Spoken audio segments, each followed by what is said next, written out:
I'm not just here to talk about how great the XFL is. I'm also here to tell you exactly why I think the XFL is going to suck.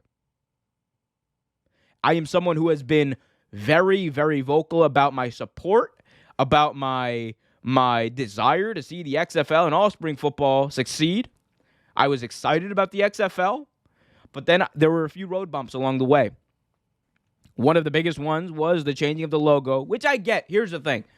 I wasn't too mad about the changing of the logo. I was more mad about what it might represent, which is a changing of what we liked about the previous iteration of the XFL. Not talking about 2001 iteration. I'm talking about the 2020 iteration. What made the 2020 XFL so great was the presentation, was the fact that they were able to connect to those local areas in ways that other spring leagues hadn't. And I think the logo was the beginning of it, and some of the stuff that we've seen happen over the past few days really hammer out that I think that this version of the league is going to be not as well received by a lot of previous XFL fans, including myself and other fans as well, because I think they're going to try to change too much and they're going to drive some people away. Why do I think that?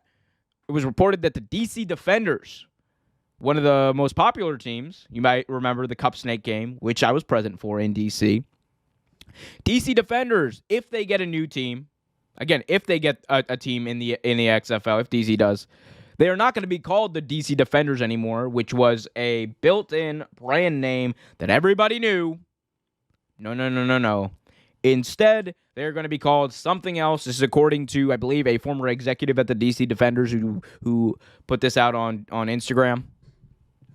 So DC Defenders are going to get a name change. That's if they get a team at all, which I don't like.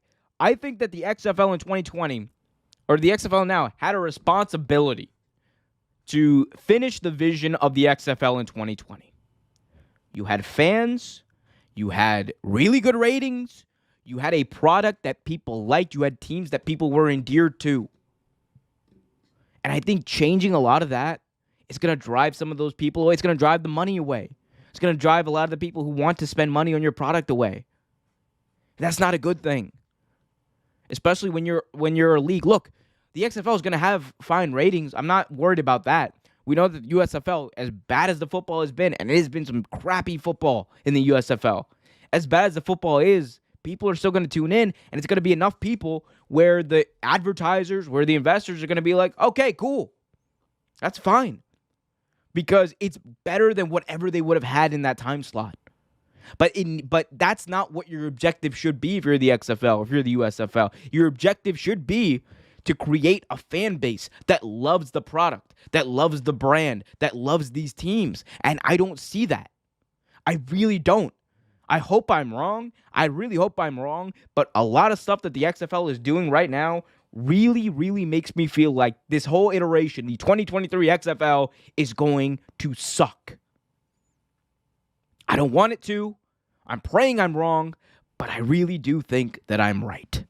Hey everyone, we hope you liked this video. If you did, be sure to hit that like button, subscribe, and hit that notification bell so you get notified whenever a new video is released. Until next time, keep it real.